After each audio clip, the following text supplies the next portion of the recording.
Welcome to Real Estate 360 Live with Ryan Sloper, the trusted name in real estate radio. Now, here's Ryan Sloper.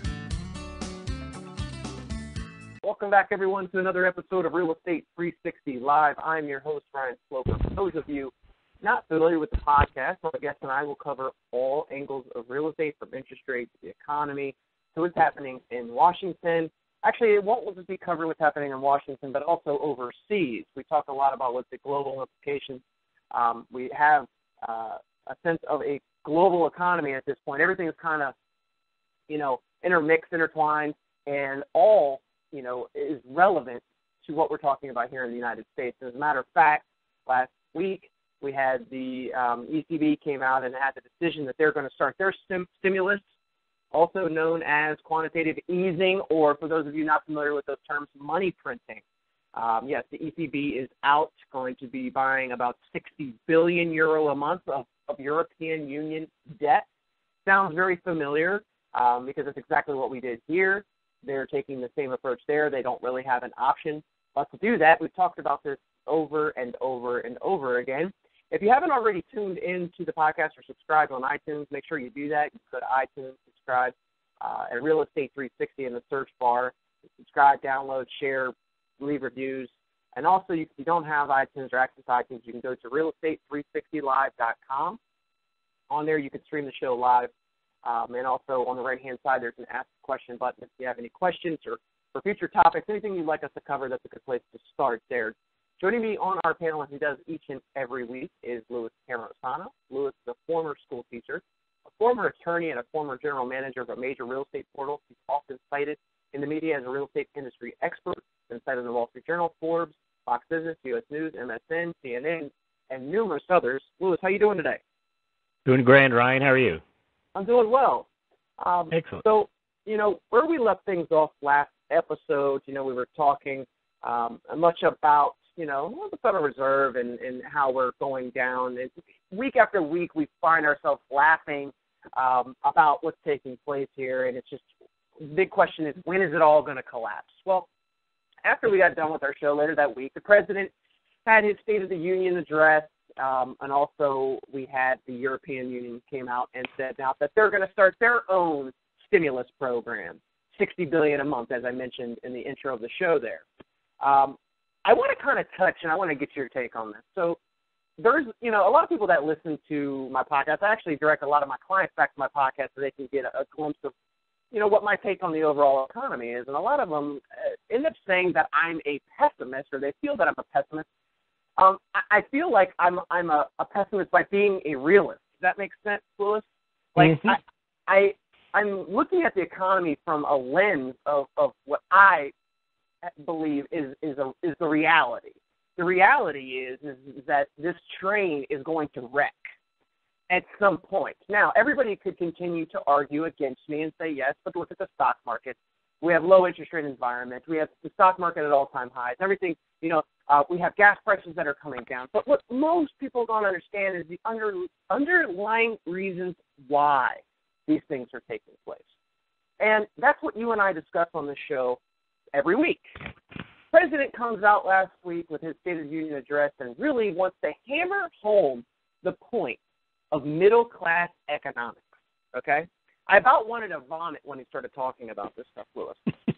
I actually believe that there is no middle class. I don't know if you're in the same boat as me, but I actually believe that there is essentially the elite and the lower class.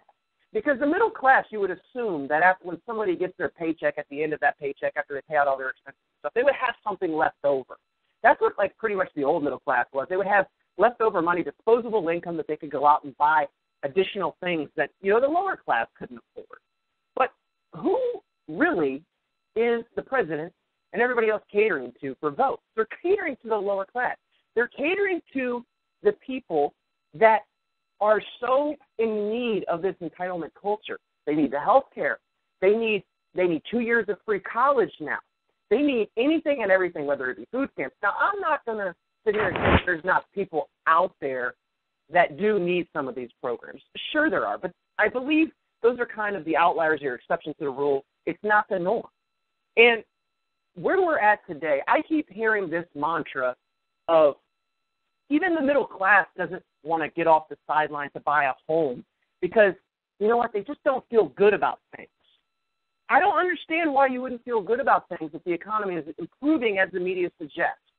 You would assume that they'd have more money in their bank account. They would have this disposable income that when they see interest rates at all-time lows, they would jump on it without having any reservation. Louis, we know this to not be the case, right? But the media continues to push this information out there. It makes my job very difficult because I am now taking a stance that's against everything that people listen to on the radio, on TV, that they read in the newspaper, and I'm okay with that because I know that I'm not just trying to sell them a home just because that's what everybody else wants them to do, is just buy a home to buy a home, like NAR.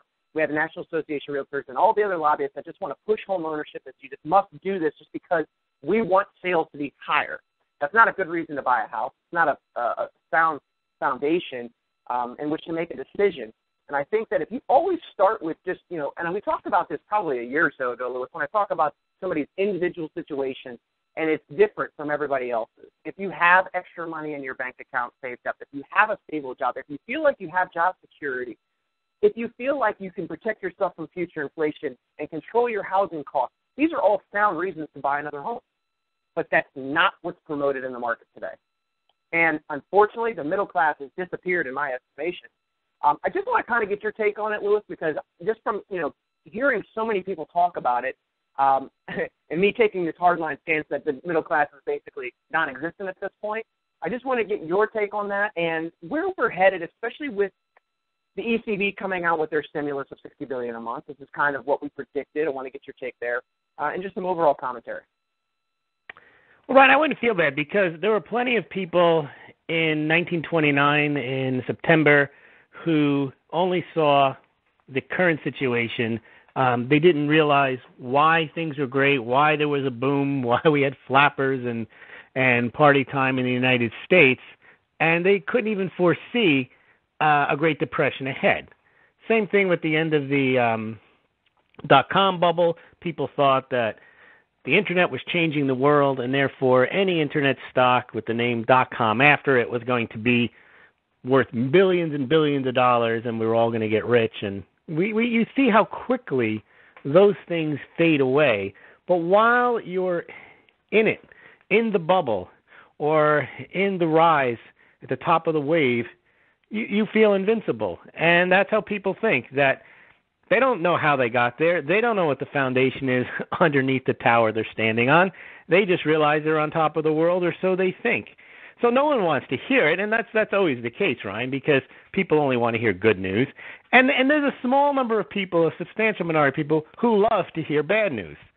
And I think we're kind of in the middle on all this, Ryan, because we don't publish stories, 10 reasons why the United States is headed towards Armageddon. That type of reporting also has a large following. A substantial minority of people love to hear why there's going to be a nuclear war tomorrow, why Ebola is going to wipe out half of New Jersey, that type of stuff. We don't report like that either.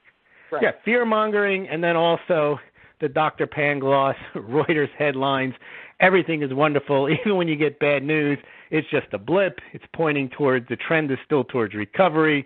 Everyone's happy. So, Ryan, I think to give you comfort in talking with your clients, you are a realist. And you're basically, you see the stock market higher. It's not like you're ignoring the stock market is higher. It's not like you're ignoring that gas prices are lower. It's not like you're ignoring the numbers that they put out there that show that there's job growth, GDP growth.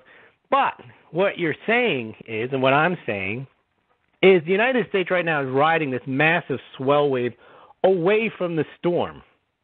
And the storm is in Europe. And the storm is all over the world. But the United States is not immune to it. The problem is that all of these indicators, the lower gas prices, have within them the seeds of collapse. We're going to see, I just saw a report in Bloomberg in the second quarter, that we're going to lose many jobs in the shale industry. We're going to lose many, we're going to have some type of derivatives explosion for all the companies that cannot, the shale oil companies that can't meet their obligations under their bonds. We're going to see more fallout from the Swiss removing themselves from the euro peg. We're going to see fallout from Greece. Right now they're telling us, Europe is telling us it's no big deal that Greece is leaving. Of course it is, because they are going to default on their bonds. And it's not the Greek people that hold those bonds. It's European banks and other banks that hold those bonds. If there's a default, then there's a knock-on effect. But right now they're telling you not to worry. It's no different, Ryan, than when the Swiss National Bank president stood up for months and months and months, and for 3 years, 4 years, said the peg, the euro-franc peg, is central to our policy. We will support that peg. It is we have to do it. And then, we're not doing it anymore. So what people need to understand, Ryan, is everything they're hearing about the economy, they have to think maybe it's all lies. Because it's proven time and time again, they're not going to tell you the truth. I mean, if you think about what the Swiss National Bank did, they lied a week before they pulled the rug under. Yep. They just pulled the peg right out and said, we're not doing it anymore. Of course, it was a good thing not to do it anymore, but that's not the point. And so when they tell you, don't worry about Greece, when they tell you gas prices are a positive and they're like a tax cut, well, think a little further than that. Maybe they're not just like a tax cut. Maybe they signal some underlying major issue in the economy in terms of lack of demand. Maybe these low prices in gas are going to have a ripple effect throughout the U.S. shale oil industry. Maybe there's going to have an impact on the financial system. But all people see right now is, as you mentioned last week, you go on Facebook and people are telling you, exchanging stories about how cheap it was to fill up their gas tank. Okay, so they know what's going on right now, but they don't know why the gas prices are lower, and they don't care. And that's how they get votes. And you mentioned earlier, Ryan, about appealing toward the lower class. You would never have done that in the 1950s. You wouldn't have gotten any votes because most people weren't in the lower class. Right. But now you're at a precipice where you've got so many people that are considered middle class, lower middle class, and so on. That's where the votes are. And the more people in the middle class they can kind of push towards the lower class, well, then you're going to want your money. Because if you're in the middle class and you're paying $1,200, $1,500 a month for your Obamacare, for your insurance premiums, and you're having trouble making ends meet, and you're having trouble, now they want to take away the 529 tax deduction to send your kid to school, well, then all of a sudden you're going to be in favor of free college. If you're not going to get a tax break to save up money to send your kid to school, and you can't do it, why save money? If you can't afford your health premiums, don't pay them. Join Obamacare. Now you become a voter. And that's the only way a politician ever gains power in a democracy is when he promises other people stuff, and that he's going to provide it to you. And the best way to do it is make sure that the people need the stuff. Because if you don't have anything, then you're going to want somebody. You're going to want to vote for somebody who's going to give it to you. But if everybody has stuff, then there's no reason to have the guy elected because he's got nothing to give you because you already got it. And this is what happened in Greece. And this is what's very interesting is the socialist guy gets in. He promises he's going to get rid of austerity because that nasty European Union that they joined allowed them to spend a lot of money and to borrow a lot of money to support their social welfare spending programs. Now, it turns out, over the last few years, they can't pay back the debt, so they need a bailout. So the European Union says, okay, we'll bail you out, but you got to cut out the spending. We're going to put you on, quote, austerity. Well, that drives the Greeks crazy. They don't want austerity. They want the benefits to keep coming. So what do? They vote for a guy who says, vote for me, and I'll get rid of austerity.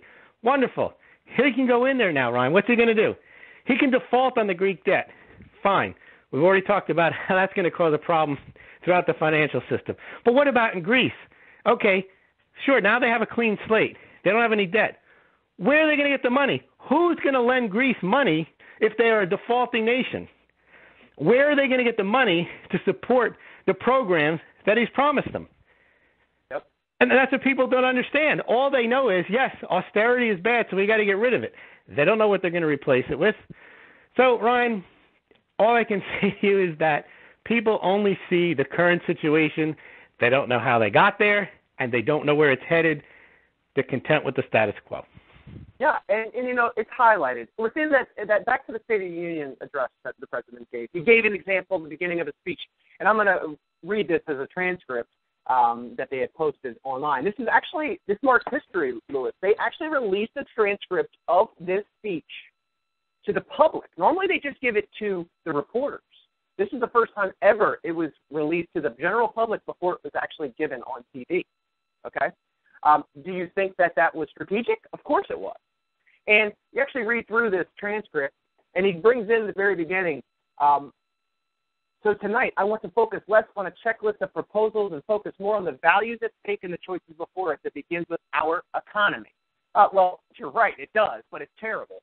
7 years ago, Rebecca and Ben Erler of Minneapolis were newlyweds. She waited tables. He worked construction. Their first child, Jack, was on the way. They were young and in love in America, and it doesn't get much better than that. If only we had known, Rebecca wrote to me last spring, what was about to happen to the housing and construction market. So basically it went bust. We know that. But then Rebecca says, it's amazing what you can bounce back from when you have to. We're a strong, tight-knit family who has made it through some very, very hard times. We're a strong, tight-knit family who's made it through some very, very hard times. And that point I want to highlight because this is what they're going to drill home in the next election, that Americans are resilient, Louis. They're resilient because they don't have anything else to grab a hold of, Louis. Obama was basically begging and pleading businesses to create more high-paying jobs. Your policies don't support that. Why would people start hiring more when they have more costs associated with health care and everything else? They're going to outsource their jobs. He's using fictitious facts within his speech, Louis, saying that these companies in the United States want to bring more jobs back home. That's a flat-out lie. They said they would consider it. They didn't say they would do it, right? So first of all, they have all that cash overseas. That if it weren't for the tax problems, they'd bring that cash back. They'd have cash to spend, and it wouldn't just be on stock buybacks. It'd be on reinvesting it in their business at home, which includes hiring workers. They don't want to do that because somebody might get an unfair loophole tax advantage. That's the class warfare argument again. And this goes back to, you know what, the people that made all the millions and billions, if they did it, fine. Let them bring their money back over here. Let them, if they could have their money back over here and they knew they weren't going to be taxed at some ridiculous rate, they probably might start to hire some more people. It's not going to happen. It's not going to happen because then everybody would be up in arms. They're not going to, well, you're not going to tax him. It's beginning to become a joke. But like I said, it's hope. It's change. It's resiliency. I mean, who knows what's next? But it's not really about reality. It's not about reality. No, it's only about reality when reality sucks. When the fantasy is fine and you can play it out, no one cares about reality. It's only going to change when it becomes readily apparent. You see, what happened when it becomes readily apparent that there is a problem. Now, in 2008, there was a problem, and it almost became a massive problem for a while, but supposedly the banks saved us. Congress saved us through the bailouts and the stimulus and so on. People have forgotten they caused the problem, and all they did was created a bigger problem by doing that. And maybe when it collapses again, people still won't see that. They'll be looking for the banks and the Congress to save us again. They won't be looking for change. They'll be looking for somebody to say, make it go back to the way it was. I want the stock price to go back higher. I want to have all that stuff again. I want credit. And that's what they'll try to do, reinflate the bubble again. Exactly. Do you know when people will actually wake up and realize, oh, well, something must have been wrong? It's when they look back at their retirement account statement and all of a sudden it dropped 30%. They're going to say, whoa, what happened? Everything was going well. Because you know what? They just assumed, naturally, that everything would continue to rise. And we know that can't continue to happen. You know, there was an interview, Louis, I know you're familiar with Mark Faber. He's the one with the gloom, and doom report, right? And everybody thinks he's funny, yes. He is funny, but everybody thinks he's a whack job. And that's the way a lot of these CNN and CNBC, they peg him as that. Well, he was interviewed, I believe it was, I want to say... Was it the one with Jackie DeAngelis, the little smirking woman who sits there and acts like stocks always go up? And Yes. Did you see that? Like, in the middle of the interview, Mark Faber starts laughing out loud, just like uncontrollably. He basically says, central banks will be exposed for what the fraud that they have been committing, and that basically, the banks have produced the biggest financial crisis since the Depression. And she goes, yes. Well, so how do you explain the stock market being higher? But you can see in the middle of this video, her eyes are looking up at her producer like, hey, do we cut it from here? Do we cut him off?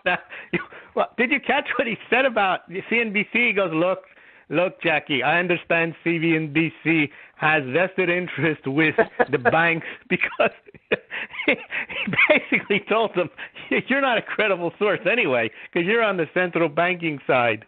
Yep. Well, it's actually ironic that they would bring him on knowing that he's a loose cannon, right?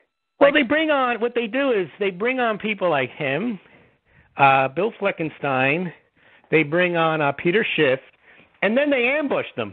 They have like 3 other people that are there supposedly as guests, but they're not. They're there to bash and attack him, tag teaming with Jackie.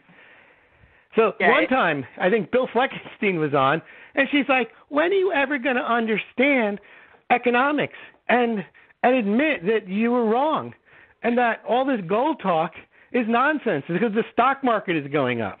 And they do the same thing with Peter Schiff. They bring them on, and they hold their own. And anyone with half a brain watching would see that Fleckenstein, Faber, and Schiff are right. But people with half a brain don't watch CNBC. No. So the people that watch it sit there and say, oh, yeah, glad we got these. They bring them on there because their viewers think that these guys are clowns. Absolutely. Schiff, Fleckenstein, and Faber. Yep. And then what they do is when they're not on, they talk about gold incessantly for no reason.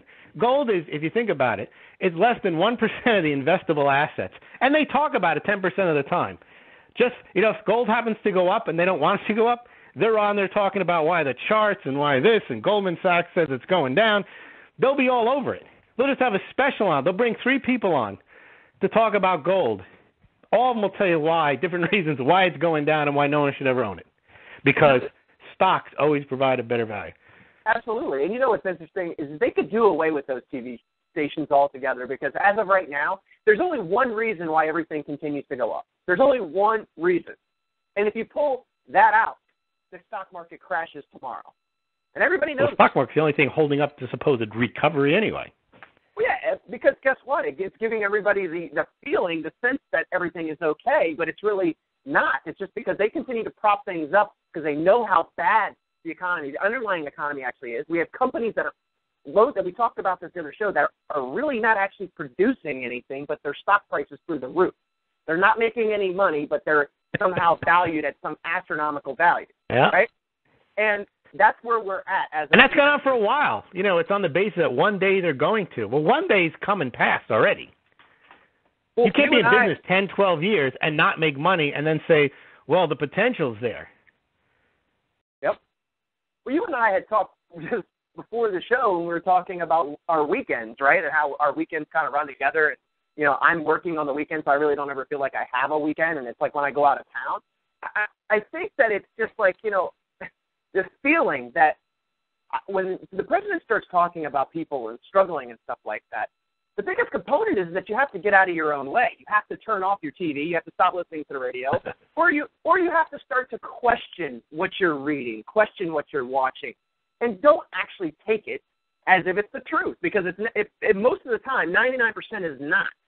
You and I have highlighted headline after headline after headline of why it could be a terrible reading of something like existing home sales or the jobless claims, and all of a sudden it's flipped on its head to be a positive, right? So, what was it? December existing home sales rose from 4.92 million to 5.04, but the market was expecting a reading in the 5.05 to 5.08, so it wasn't, a big miss there. It was actually a little bit better than expectations anyway. But we know where this is headed, Lewis, right? Now, heading into 2015, everything's going to be strong. Now, I will tell you, and we had that predictions of 2015, that I thought that we were going to see a nice little uptick in sales, mainly to do with loosening underwriting guidelines, with FHA lowering the mortgage insurance premium. I'm already starting to see it already, Lewis. Actually, you said there's going to be an increase in mortgage applications, which they will interpret as a harbinger to foreshadowing higher home sales later in the year, but those sales may not necessarily materialize. Yeah, well, and what's interesting is, like I said, there's going to be isolated areas throughout the country, Northern Virginia, California, New York, all the areas where there are more jobs that will probably, there's going to be more inventory come to market. There's going to be people that have improved their equity position over a period of time the last couple of years. They may have paid down their loan a little bit more, so now they can afford to sell and pay the fees, real estate fees, and every other fee that's involved to be able to get out of their house and at least break even. So there will be some of that. But, you take the FHA loan, for instance, it was at essentially like 1.35 monthly mortgage insurance. Now it's 0.85. That knocks off. It could be a couple $100 in mortgage insurance for some people. And then a lot of people's leases are just coming due come the spring, and they're going to be forced to the situation whether they buy, should they buy or should they, continue to rent. I think, once again, heading through 2015 and the next year, will be our election year, they want everything to be looking like it's appearing to be, on the up and up, which is why they'll continue to do as much as possible to continue to try to prop up the market. When I say try, loosen underwriting guidelines, because obviously lowering interest rates doesn't do anything. We've had interest rates low for an extended period of time, a very long time at this point, and we have not seen the increase in sales that you would expect. Now, fine. What are existing home sales? 5 million annualized basis. What were they in 2005 and 6? 12, 13 million? Yeah, we're talking almost. Interest rates are much lower now than they were then. And Louis, not just that. We're talking about fixed interest rates, right? Fixed interest rates. We're not talking about adjustable rates. We're talking about crazy negative amortization arms. We're talking about you could get a fixed rate in the mid 3% range right now, depending upon your qualifications. And we don't have, and during the housing boom, the adjustable rates weren't even that low, some of them. I know. The interest-only ones were hardly even that low.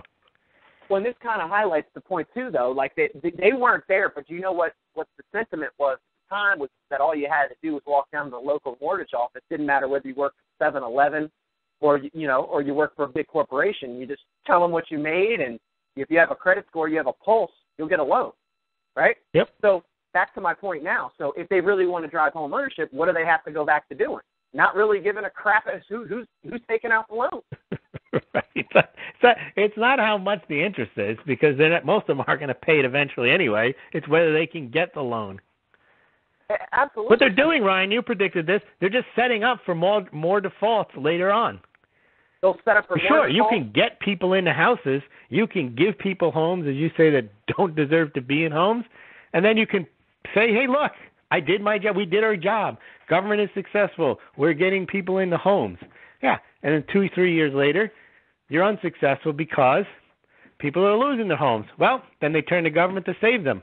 Bail us out. Make sure that we can not pay, or we can extend, or debt forgiveness, or let's do negative interest rates. Some other harebrained scheme, never addressing the problem, that people need real jobs, real income in order to afford homes. Not they need access to credit and low interest rates. People laugh at me when I tell them that I hear stories all the time that somebody gets a loan to buy a house, and then they have what's called a first payment default, which means that they never even make their first mortgage payment. Okay? They got a loan for $300,000, but they can't even make their first mortgage payment. And they have title, and they have the house, too. Absolutely. And they think and they're living in it. Well, they think that it doesn't happen. But let me explain to you the situation we're in right now, Louis. If that were to happen today, with all of the legal stuff that's taking place with Ocwen and a bunch of other servicing companies, where they're in a load of crap because they haven't been filing proper paperwork, they haven't been dotting their I's, crossing their T's. So now they're being extra careful. They're taking an extreme amount of time before they actually foreclose on somebody. So actually somebody, let's say they got in for no down payment or next to nothing. Let's say they spent like $8,000 on the down payment, bought a house, never made their first payment. You know what they're going to do? They're going to cry wolf and that there was foul play involved. They'll never make their payment. Okay? They could potentially live in that house for a year to 2 years and never make a payment before they actually get kicked out. And Ryan, how much do they have to put down now? Let's say they buy the average home, a little lower, the $200,000 home. They put 3% down. How much money do they have at stake? $6,000? $6,000. How much is it if you All pay right. $2,000? How much would rent cost for 4 or 5 months? $6,000?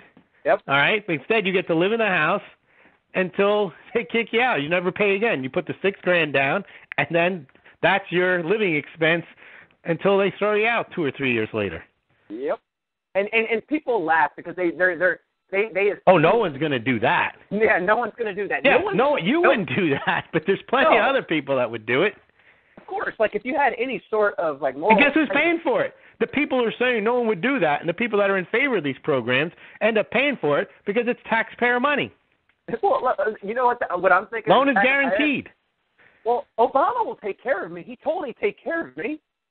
I don't have to pay for my gas. No, he's going to take care of me. Right. He told me as long as I got my house that he would help me keep it. Right? Exactly. That's part of the middle class program. That's part of the middle class economics is what that is, Louis. That's right. A better bargain.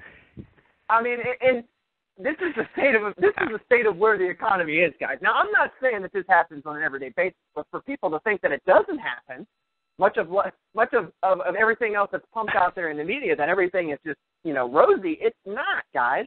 Like, most of my day is spent fielding phone calls from people that want to improve their situation. Now, some of these people I can help. I can lead in the right direction. They can get their act cleaned up in, 3 to 4 months. Some people, it could be 2 to 3 years. And that's more of the bulk of it. Most people don't even know where they stand. They don't even know where they stand. So if they were even considering buying a home, well, let's put it this way. I fielded a call from a potential client last week. We've been renting for about a year. We're not really sure if we want to buy. We don't know what our credit score is. Okay, that's in my head, that's almost like, watch out, right? They don't know what their credit score is. They got a pretty stable income, but it was a one-income family. So they're renting, and I want to say the rent was probably about $1,800 a month. And I'm thinking, okay, let's see here. What sales price could accomplish somewhere around a payment that's current, comparable to the rent? And then is there a program that could potentially get them into that would, they told me basically they didn't have any savings. Okay, they've been on the Dave Ramsey financial piece where they've been trying to pay down all their debt, which is good. I'm happy for them for that. They've actually taken a proactive step to get rid of all their debt, which is great. But they still don't have a down payment. Now, the question is, could I find a program for them that would work to allow them to buy a house with no money and not knowing what their credit score was? So we sent them to the lender. I said, this is what I need, 800% financing, which would also require me to get the closing costs paid by the seller. Well, come to find out, you only need a 640 credit score to get what's called USDA financing, which is United States Department of Agriculture. They have a rural development loan. So anywhere that's considered rural, which a lot of my county is considered rural on the west side, you can finance up to 100%. Now, there's certain income restrictions based upon how many people are in the household. At the end of the day, they only needed a 640 credit score, and they can essentially qualify for like $325,000, no money out of pocket, and get this house. So my question to you, Louis, is do you think that somebody that doesn't have any money saved up, let's just assume like 650 credit score, or making that up, should really be buying a house? Do you think? I don't think they should, but if I wanted to get elected, I would say he and everyone else should be buying a house. In fact, we should help them buy a house. But do you agree that if that person was able to get the house with them thinking that there's no way in the world that they deserve to have a loan, like them themselves believe that, right? They get a house. How do they feel overall about the economy, right? They think that somebody did something right for them, right? And what happens is that then translates. So they then got a house where they didn't think they could get a house, They're happy that they have a job. They have all these things. And what does that mean? They feel great about the economy. They feel great about the president. They feel like he did all this, right? Right. And so as we move forward into, and I can only translate because these are like real-world experiences that I'm having with these people. I know from the other side that it had really nothing to do with the president or anything else. This is the state of where we're at. They have to loosen underwriting guidelines because we don't have enough home sales. They want things to look like they're moving in the right direction, so they start to do these things. And these people get a house when they didn't think they should, so they're going to get the vote. They're going to get the next Yep. And I would say that this is going to be commonplace for 2015. This is going to be the move. This is going to be the move to get Hillary in office. Do I think that that's a good thing? No, but that's the reality. That's the reality. I don't know if it'll be Hillary, but it'll be used to get it could be used to get Jeb Bush in too, because he's no different. It could, but I mean, where does he stand on anything? No one knows. Isn't that the best? And he's being pushed. I mean, you would think that the name Bush had been so discredited both by Republicans and Democrats over the past 8 years that name would not be in fact, you would even think Clinton, in 2001, 2, and 3, Clinton was not he's rehabilitated himself as well. Right. And that's what we've come to, is two formerly unpopular and some might say disgraced name brands have risen back to the top, Clinton and Bush. Yep. And there aren't people other than party apparat, people that are in the party, that even wake up in the morning and even think about wanting those people to be president. A real Democrat does not want Hillary Clinton to be president. A diehard liberal wants Elizabeth Warren or somebody else. A conservative Republican wants nothing to do with Jeb Bush. A libertarian wants nothing to do with Jeb Bush. But yet, the Republicans and the Democrats are going to put forward Clinton and Bush as the front runners and the standard bearers of their parties, when they're not. Yeah. Because a Democrat that has no use for Hillary Clinton's warmongering. Nope. A Republican has no use for the big government platitudes of what they call rhinos. But that's what they bring. That's what the party puts forward. Well, and that tells you that even as imperfect as democracy is, it isn't even democracy when it comes to this. It's corporatocracy. It's who's paying whom to push forward the agenda that they want. Mm-hmm. And Clinton and Bush promote those agendas. The big government agendas where the government is a willing partner with companies to do their bidding. Yeah, and I already told you that whoever's running for the Republican side, they should let me be their campaign manager because I'd give them a guaranteed way to win, right? Which is just overpromise whatever the Democrats are. So they tell you that if they're going to give you a free house, we'll give you two. We'll give you two, and then talk a tough game to get the Republicans to vote for you. Yeah, absolutely. That's all you actually have to do because, see, everybody is basically so conditioned at this point to just expect to receive stuff that if you promise more, if you promise that when you go to do your taxes for 2017 that they're going to get a free check for $5,000, people will be all about it. They'll vote with that because they don't care. Oh, that worked in student government. The one who promises free ice cream is the one who wins. But yet the Republicans... You haven't grown past that. Well, no, but the Republicans don't get it. They don't get that they have to actually cater to these people. Now, one could argue that Obama has essentially destroyed that. You were talking about lower middle class, upper middle class. That definitely does not exist. Definitely, right? You used to be able to speak to those people. You'd speak to maybe the lower middle or the middle, but that doesn't exist at all anymore. So it's very easy. You just have your lower and you have your upper. That's it. So it's very easy to craft a message when you know specifically who you're talking to, right? And especially when it's a majority of the United States. Oh, vast majority. And never, really in the history has it been so easy. Not to mention that Obama and his campaign. See, the one thing I will give Obama credit for is ever since he ran in the first election, he was masterful and actually marketing to individual areas that he knew people wouldn't vote. He got them to vote. He's created email lists and all these. He's constantly staying in touch. I get on his email list just to see what he sends out. Most of it's laughable, but I see how his campaign was funded because his marketing teams tell great stories. They get you sucked in. They get you to spend money to give to his campaign. He's infiltrating local counties and cities and really gathering the votes from the certain places. It's very strategic. Do I see the Republicans doing that? No, not at all. Which is exactly why I think it's going to be much of the same. Now, back to the point of... Well, it doesn't. But hold on, it doesn't matter anyway. Republicans managed to win the 2014 Congress and Senate. What difference does it make? No, it makes no difference at all. Doesn't matter if they have the president. They'd still say we can't do these certain things because we only have 3 branches of government. Correct. And they'll say that with a straight face. There's just certain things we can't do. We can't repeal Obamacare. We can't cut taxes. We can't cut regulation. We can't do anything. Well, especially because it's too far gone, right, Louis? It would take too much time, energy, money. That would be an honest response to say, basically, look, this thing is bigger than all of us. Well, that's what they should say. They should just come out and say, you know what?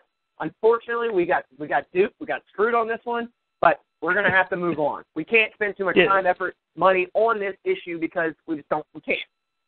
Look at the government agencies, how large they are, and how you have people in there. You know, Congress, well, it doesn't really come and go, but theoretically it does. But people that head up all these agencies and the lifers at all those agencies, they're entrenched. They make policy. Congress doesn't even know what they're doing, probably. FHA, they can make the Environmental Protection Agency, all those agencies, the alphabet soup that, what's his name, Richard Perry or Rick Perry couldn't remember. Mm-hmm. The reason I guess he wanted to get rid of them was there's really no oversight. Yeah, there's theoretical oversight, but they're issuing orders, regulations, and so on every day. And that's really the government. It's an unelected branch of government that's permanent and it's permanently funded, and that's really why nothing can change. You really do have to eliminate those and have Congress take a more active role in doing their job instead of fundraising and passing legislation that helps their fundraisers. Yeah, they should be attending to the business of America. And once again, we're back to reality, Louis, which this just isn't going to happen. Right? No, of course not. And why would you run for office if you couldn't get all those benefits? If you couldn't get speaking engagements after you left, you couldn't get lobbyist positions after you left. That's why most people go into it. And the reason is, Ryan, you and I couldn't run for Congress. I wouldn't want to, but it would cost too much. Who's going to pay me to campaign, and how would I ever win unless I had campaign donors? Absolutely. And if I did win, I'd owe them. And if I decide, you know what, I'm elected, I don't owe you anything, well, they'd fund somebody else next time, and I'd lose. Yep. That's exactly the way it works. And everybody always wonders why, Warren Buffett would support Obama. Well, you got your answer because you just kind of explained it, Louis. Right? There's always a reason why, and it's normally some sort of financial responsibility. Capitalists become fascists once they realize that the only way they can stay on top is by enlisting government support. So now that they're big enough, they get there through providing a better product or service and doing better than anyone. Now they've got enough money, they realize that's too hard to work. I'll just pay some politicians to protect me. Yeah, you don't fight the machine, right? It's unfortunately, and people, they ask me the same thing. They're like, well, you believe all of these things, you support all these things. Why don't you get actively involved in the government and make a change? It doesn't work like that. I don't have enough money. I don't have enough money. Hey, if somebody wants to drop $1 billion into my bank account tomorrow, I promise you I can get something done, right? But unless you got that... Yeah, and the question is, anyone with $1 billion, they would just give it to you because they wanted you to do well? That's, Yeah, it's too much of a risk anyway. Even if I said what our plan was to get special things through, they're not going to risk that. But my point is that it's basically I can only control what I can control, Louis, and I sure as hell can't control them. Right? I can't. So what I look at on a daily basis, okay, well, this is where we're at. This is, what we have to work with as far as mortgage interest rates, where real estate prices are headed, the health insurance costs. These are all the things that I have to take into consideration. And then I have clients come to me and say, well, what do you think we should do? Okay, well, what is your short-term goals? What are your long-term goals? Have you thought about this, and this? Have you thought about what would happen if you didn't lock into a fixed rate now and rates rise over the next 3 to 4 years to 6 or 7%? Most people haven't thought about any of these things, right? So when you go back, and I actually tell people, the reason why we have this show is to educate people on what's going on. But by doing that, you can make a more informed decision. That's what it's all about. And that's what we talk about each and every week, is just allowing somebody to have a different point of view than what's being spit out there. Because honestly, there's maybe a handful of podcasts out there that talk about this type of stuff. And they basically, a lot of them are actually on the side of the media, not taking a contrarian view. And we're not just taking a contrarian view, we're taking more of a realist view, like I talked in the opening of the show, but it's considered contrarian because it's against what everybody else thinks. But I do feel like this train cannot continue down the track that it's currently on without, smashing into something at a very, very high speed, right? Federal Reserve, we got the ECB coming out with $60 billion a month buying up European Union debt.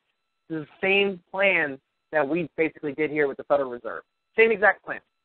Okay? We're going to buy up. Yep. And the rationale was the U.S. did it, and it worked. Yeah, look at them. Look where their stock market's at, guys. Look, my cousin is a junkie, so you should be one too. Absolutely. They fixed their problem. Look, it only took them a couple years. Just keep printing money. So I believe it's the nature of a Ponzi scheme. You can't stop. Right. Because you always need new money, and once you stop, it starts to tilt over. And basically, it was starting to tilt over into Europe, and then Europe had to prop it up with its own QE. And now what's going to happen in the United States, Ryan, we predicted this months ago when the dollar started rising, is the United States, they can talk about they like a strong dollar, except when they don't have one, then it's good that it's not a strong dollar. Jack Lew, Secretary of Treasury, talking about a strong dollar is good. The Fed will not allow the dollar to go up to 100 on the comparative ratio, whereas it's like 90-something, 94 right now, because that will cause their dreaded deflation. It's not going to happen. So the United States, the Fed, is going to have to do something. First, they'll stop talking about raising rates. They'll push that off. Then they'll start talking about indefinite period of time. Then, if it gets out of hand and that doesn't do the trick and the dollar keeps rising, they're going to have to print more dollars to drive down the demand. Yep. Because as long as the United States already has higher interest rates than Europe, and Europe is doing QE, and the Bank of Japan has rates even lower, and they're printing money, the United States can't sit back and allow the dollar just to skyrocket. Yeah. They're going to have to take steps to change that. And what can they do? All they can do is print more dollars. Even lowering rates isn't going to do it, or keeping rates where they are will not be enough. Not when you have $1 trillion going into Europe, extra euros. Right. Well, so what's going to happen, Ryan? I mean, do you predict the dollar will continue to rise unfettered, unhampered, uninterrupted with at all by the Fed over 2015? The dollar just continue to go straight up, 110, 120? No, because I just like you said, they're not going to allow that to happen. I know there's been a lot of talk out there about this all-out currency war that's taking place, right? And we've seen how the dollar has strengthened, especially against the Chinese currency lately. I think it's only a matter of time before we start printing again. And I don't think there is much other option because of what's taking place everywhere else. And I think that the fear is, like you said, that nobody wants that deflation because obviously we wanted inflation to happen, right? Now we wanted inflation to happen. We can't seem to get that to happen. And now the threat of having deflation on top, it's going to be interesting because the Fed, meets on, I believe it's Wednesday this week? Yes. But they meet on Wednesday, but I don't believe, she doesn't hold a press conference afterwards. So no, but there'll be a statement, and the question is what are they going to say about interest rates? Or what are they going to say about, the ECB and their stimulus? Oh, it looks like that they're making the right call there, right? Yeah. They're making a good decision, right? Well, what are the implications of that here? And then they'll answer it. Well, it doesn't really have any effect on us. Yeah, just like Greece leaving the Union, the EU, will have no effect because they don't want it to have an effect. They can't say it's going to have an effect. If you remember what they said about Greece 2 years ago, Greece leaving would be unthinkable, unmitigated disaster. And once it became a reality that they might leave, oh, that's no big deal. Yep. You know, it's like when your girlfriend leaves you, you say, I never really liked her anyway. Well, and, Of course not.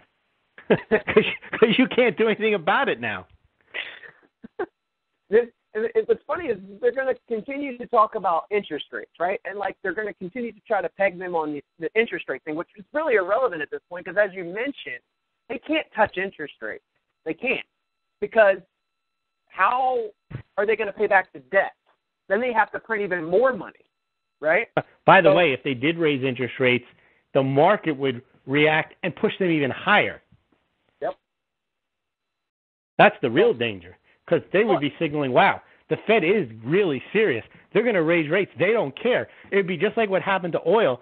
Oil started to drop, and as it's dropping, Saudi Arabia comes down and says, well, I don't care if it goes to $20. We're not going to cut production. Well, then the floor just goes down. It's the same thing. The ceiling would go off the dollar. If the Fed actually came out tomorrow and said, we're going to raise rates no matter what, and then actually did it, well, you'd be foolish not to buy the dollar then. Oh, I'm not saying that's going to happen, but I'm just saying that's why they can't do it. Right. Their pattern has always been that they're going to say, hey, we plan on doing this in April, but we're going to rely on the data that we get in the meantime to see if that's right or not, right? But I think tomorrow, if they're still talking about raising rates, that'll really spook the markets.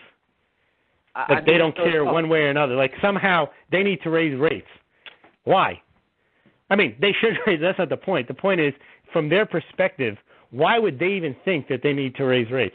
If their perspective is they like this inflation and they like this cheap money policy, why would they even be thinking about raising rates? The way Janet Miss Negative Interest Rates thinks, she shouldn't even be talking about raising rates. She should be talking not just waiting and seeing, but talking about how she can get into negative interest rates. I don't even understand why they started this, but I think it was just to create the idea that they're not this reckless, mad money-printing entity that they really are, just to gain credibility so that when they want to do QE4 again, they're good to go. Well, it is awful ironic as well that last week on January 22nd, the initial jobless claims came out at 307,000 versus an estimated 300,000, which was the second straight week. Second week in a row, yep. Of above 300,000 jobless claims there. Well, obviously now they have some more data that shows that, oh, maybe we're not moving in the right direction again, right? You never were, but yes. Well, you know what I mean. They can play it up as like everything was getting better. Now it looks like maybe things are tapering off. No shortage of excuses, that's for sure. Exactly, and it's always We've already listed them, what they can possibly say. We already know. Inflation, stronger dollar, unexpected this, labor market slack, whatever they want to make up, whatever keywords they want to say. At the end of what the was day, the one you came up with last week about global uncertainty? Global uncertainties, yeah. Yeah. And you know, that pretty much is where we're at. Global uncertainty. You know, we don't know what the effects of all these things taking place in Europe and in China and everywhere else. You and I, Louis, know that they have big, major implications, but for the average Joe out there, it's just going to be like, there's a lot of stuff. When the oil derivatives blow up, it'll be unexpected.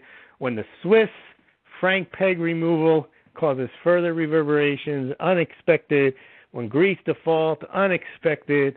When the job market, it finally gets seen for the reality it really is, it's poor, unexpected. When the real estate sales don't materialize, unexpected. Everything's going to be unexpected. And we weren't going to do this, but we got to do it. We've got to get back to printing money because, by the way, it worked so well in the past. It's a proven tool that we have that works. Yeah, why would you mess? So we'll just do it again and don't worry about it. And people might buy it. Peter Schiff is going on and on that once they announce QE4, that's when everyone's going to realize that this is a farce. No, it's not. That's when people are going to realize, hey, they're back at it because it works. You're right, though. Yeah. Because he keeps thinking that's going to be the moment. The floodgates break open, the light bulbs go off, and everyone buys gold because the Fed announces QE4, and that'll just highlight that we're in it forever. No, they can play it off that we weren't going to do it in the first place, and it's necessary. And by the way, it's a proven way of temporarily solving our issues. So The markets will cheer QE4. Well, and plus Schiff's not acknowledging the fact that even if that happens, they'll continue to manipulate gold and silver to make it look like. Oh, absolutely, because the way they print money, they can print short contracts. Absolutely. So just to knock gold's price down. Yes. I mean, the gold supply is not the physical supply; it's the paper supply. Yep. And they can make as much of that as they want. Well, I mean, eventually, we say this all the time. Eventually, the physical market will overwhelm the paper market. Yes. At but, some point. I thought that would have happened 2 or 3 years ago. And you know what, though? In the meantime, Lewis, everybody should make decisions based upon their own circumstances and not worry about what's taking place on the outside because they can't control it, as we've mentioned throughout the show. We're at the end of the show here, Lewis, but I want to thank you for coming on. Please give your blog real quick, your blog, so people can check that out for your weekly blog post. Sure. Oh, smallgold.com, and actually we've stepped up the pace, Ryan. There's 3 or 4 blog posts there up a week, so please check it out at smallgold.com. Blog posts on the gold and silver markets, real estate, the economy, and we also have YouTube versions of the Real Estate 360 show there as well. Thank you, Ryan, and thank you, everyone. Thanks, guys. Thank you for tuning in. We'll be back again next week. In the meantime, download, subscribe, share the show on iTunes, search Real Estate 360, or you can stream it live at realestate360live.com. Take care, guys.